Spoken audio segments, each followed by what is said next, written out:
naik. Gak usah malu-malu, naik aja nya.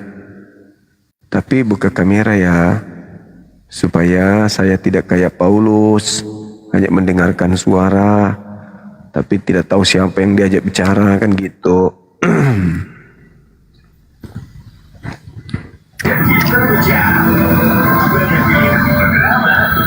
Halo. Halo saudara santuy. Halo.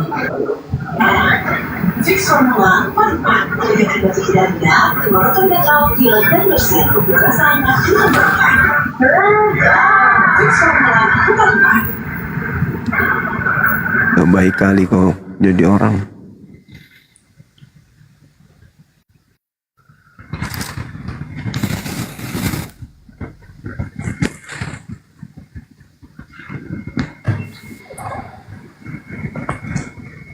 Halo.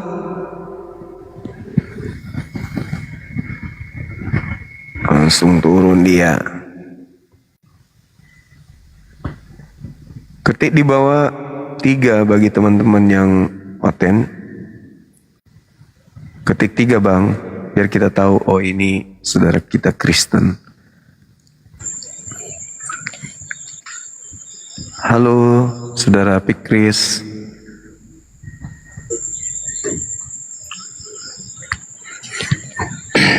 Malam bang, malam bang Juma. Malam juga bang. Abang di mana ini? Di rumah atau di tempat kerja? Di tempat kerja bang, tapi lagi istirahat. Siap. Oke bang. Ini ada tema kita yang eksekutor salib pahlawan gitu bang ya? Iya. Apakah yang menyalib Yesus itu pahlawan atau penjahat? Nah oke bang. Jadi kalau kita kategorikan dulu gini bang. Kalau ada orang menerima hukuman mati, apakah orang yang menembak itu penjahat bang? Yang menerima, bukan? Iya. Contoh kayak aku hukuman mati gitu. Karena hukuman mati kan. Nah yang penembak saya itu, contoh itu termasuk orang penjahat itu bang? Tergantung dulu. Anda dihukum mati karena apa? Ya contoh kalau Anda, contohnya bandar narkoba. Iya. Oh iya. Pokoknya aku lah penjahat aku contohnya kan, tapi yang karena aku hukuman saya karena hukuman mati, yang menembak saya itu termasuk penjahat itu enggak bang? Bukan. Nah jadi maksud bukan saya penjahat. Bang, seperti itulah yang tadi. Seperti itu. Nah sekarang Yesus di situ bandar narkoba. Ya, Yesusnya bandar narkoba enggak sampai dia pantas untuk dibunuh? Enggak. Kita bang tunggu dulu bang Juma. Kita belum masuk ke arena ke situ bang. Yang masuk saya. Yang masalahnya tadi yang bilang itu, yang penembak itu penjahat apa enggak kan gitu tadi bang.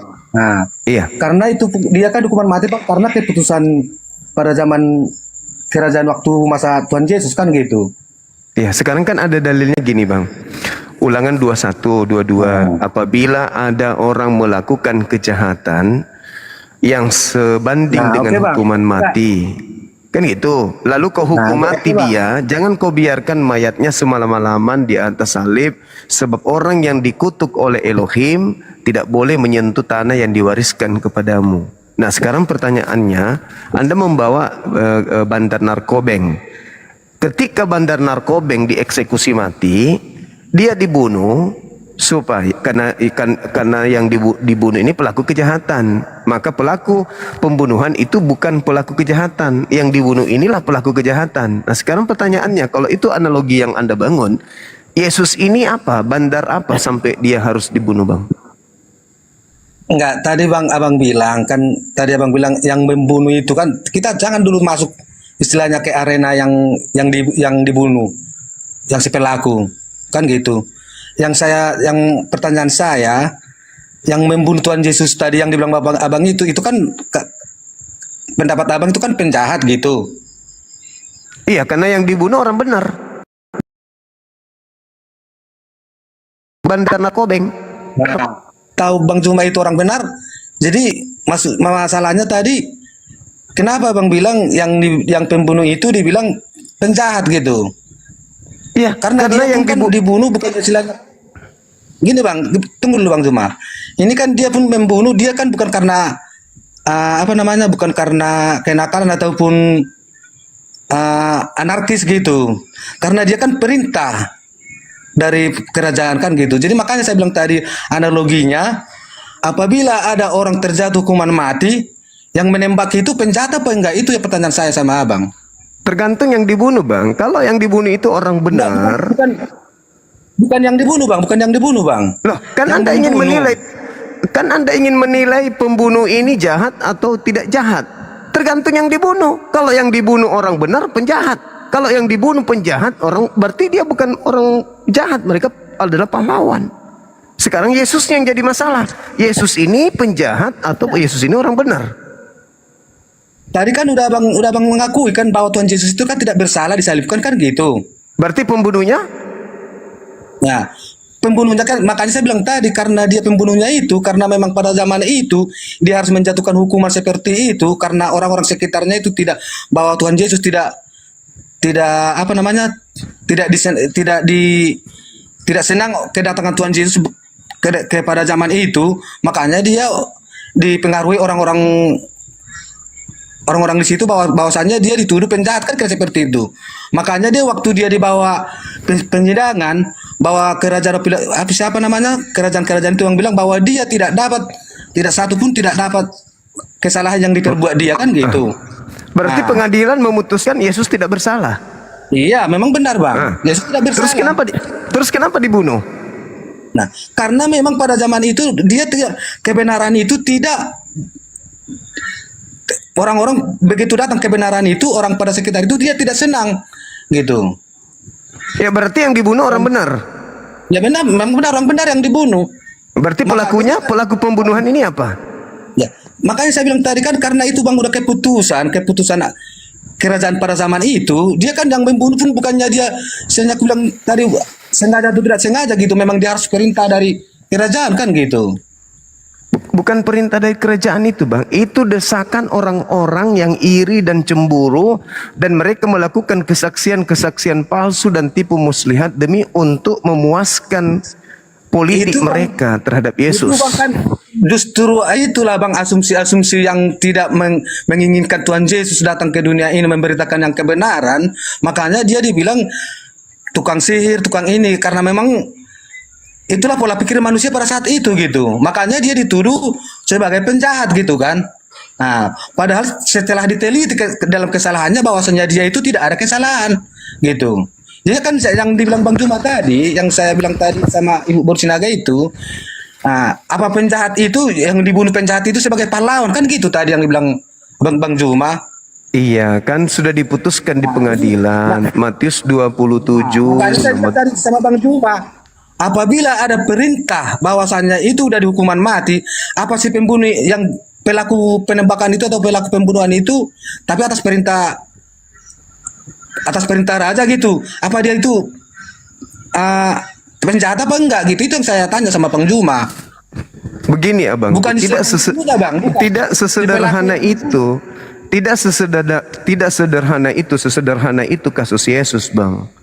Di dalam Matius 26 ya, nomor 4, imam kepala mahkamah agama melakukan tipu muslihat. Oke.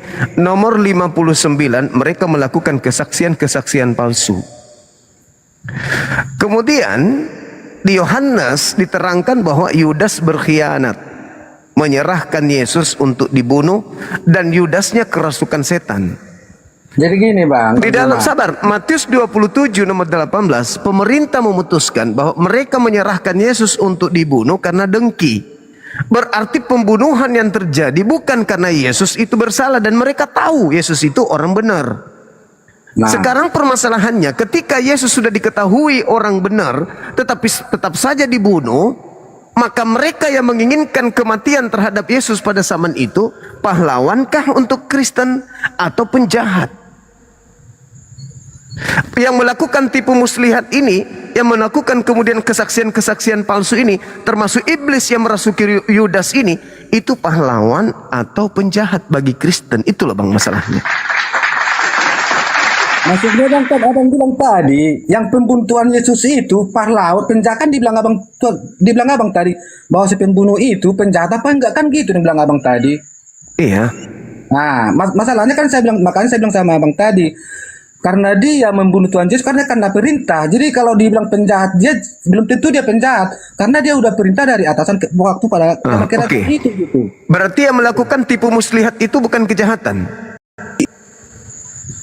Yang bikin tipu muslihat siapa, Bang? Ya, imam-imam kepala Mahkamah Agama, Matius 26 nomor 4 nomor 29. Makanya karena itu dia tidak menginginkan Tuhan Yesus karena dia mengatakan kebenaran.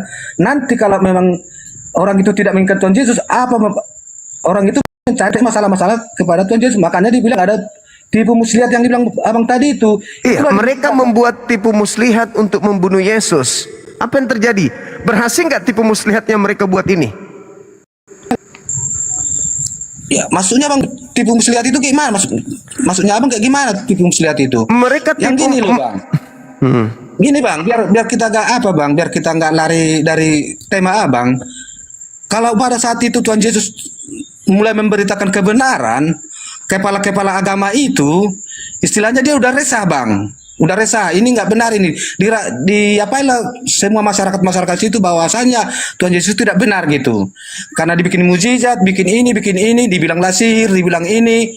Nah, biar Tuhan Yesus itu tidak, bagaimana biar Tuhan Yesus tidak menyebar kebenaran itu gitu. Karena kalau kebenaran itu nanti menyebar seluruh dunia, contoh seluruh pada zaman di situ, orang kepala-kepala agama itu nanti tidak laku lagi. Kira-kira seperti itulah bang gambarannya. Nah, gitu. itu pintar.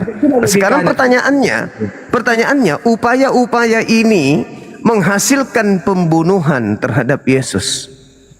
Artinya mereka menghentikan kebenaran yang ditorehkan oleh Yesus pada zaman itu dengan cara mengeksekusi Yesus di atas salib. Maka muncul pertanyaan, menghentikan gerakan yang diajarkan Yesus untuk menyelamatkan Bani Israel dari kebenaran yang dia bawa, bagi Kristen yang panen atas kematian Yesus itu, yang berasal dari tipu daya muslihat kesaksian palsu yang dilakukan oleh orang-orang Yahudi itu bagi Kristen yang selamat hari ini karena Yesus mati untuk Kristen, itu pahlawan atau penjahat.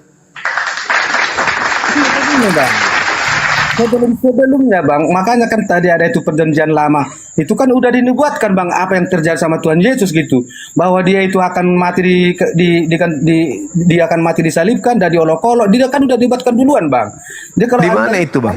Di mana itu dinubuatkan Yesus akan nanti dibunuh? kita bang, kalau kita nanti bang kita bahas nanti itu nanti jadi kita yang berdua nanti di rumah bang ini nggak bisa lagi naik teman-teman yang lain kan gitu.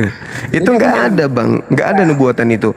Makanya Yesus nanti habis nggak ada bang. Nanti setelah Anda turun dari sini, Anda buka kemudian di Yohanes 8 nomor 37, 38, 39 sampai data nomor 46. Anda buka di situ. Kalau ada Bible di situ silakan Anda buka.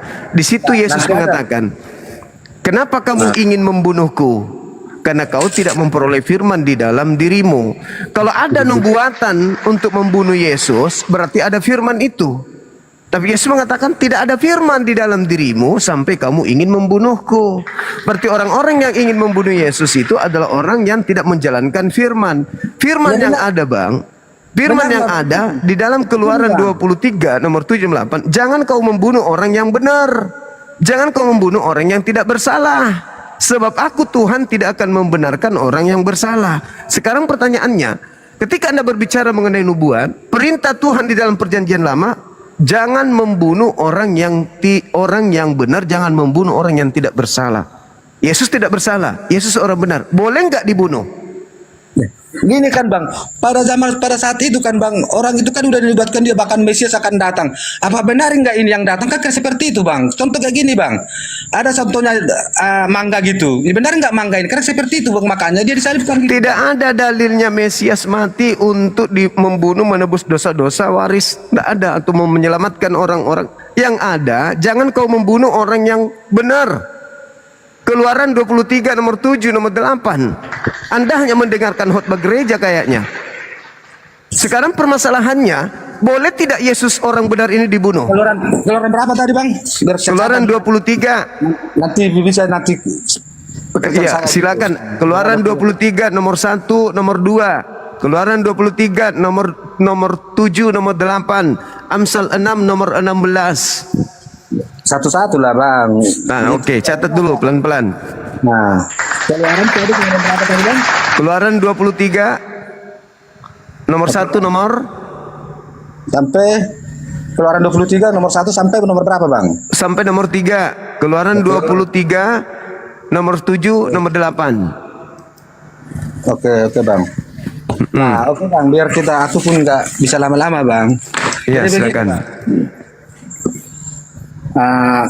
Dibilang abang tadi, ya Tuhan Yesus disalibkan dan mati di kayu salib dia kan gitu. Apakah dia memang membuktikan bang, dia Yesus, dia juru selamat orang Kristen lah saya bilang kan, karena memang dia Iya. mati baru bangkit lagi bang gitu. Yang bangkit itu menurut Yesus di dalam Matius 12 nomor 38 sampai nomor 40, itu yang bangkit itu adalah tanda untuk angkatan jahat. Abang memang angkatan jahat? Itu abang udah salah apa di situ bang? Intinya gini bang.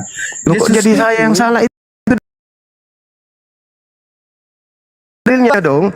Angkatan jahat orang Farisi gini. Angkatan jahat dan angkatan tidak setia ini minta satu tanda dan tidak akan diberikan satu tanda apapun selain tanda Yunus. Sebab Yunus 3 hari 3 malam dalam perut ikan, demikian juga anak manusia akan berada 3 hari 3 malam dalam perut bumi. Itu tanda untuk siapa? Untuk angkatan jahat. Sekarang kalau Anda percaya kebangkitan pada hari ketiga anak manusia, berarti Anda angkatan jahat dong. Kan itu tanda untuk angkatan jahat bang. Siapa yang menerima bangkit hari ketiga berarti mereka adalah angkatan jahat. itu kan Yunus bang. Kalau Tuhan Yesus kan mana ada seperti itu bang? Iya, Mana Yesus yang mengatakan. Yesus yang bahwasannya mengatakan bang. Enggak, Baca nomor 40-nya abangku. Baca nomor 40-nya. Begini bang. Apakah ada Yesus di hari ketiga dia naik bawa apa tadi? Angkatan jahat itu minta satu tanda. Dan tidak akan diberikan satu tanda apapun selain tanda Yunus. Sebab Yunus 3 hari dalam perut ikan, demikian juga anak manusia 3 hari 3 malam dalam perut bumi. Itu tanda untuk angkatan jahat. Kalau Anda percaya kepada kebangkitan hari ketiga berarti Anda angkatan jahat. Itu tanda.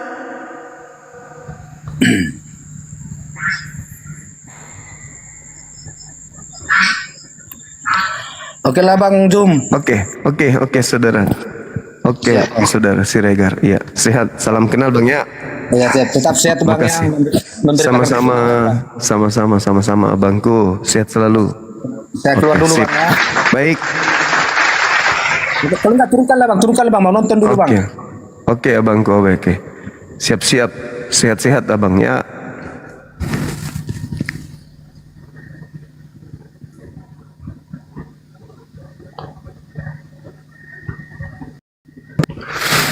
Apakah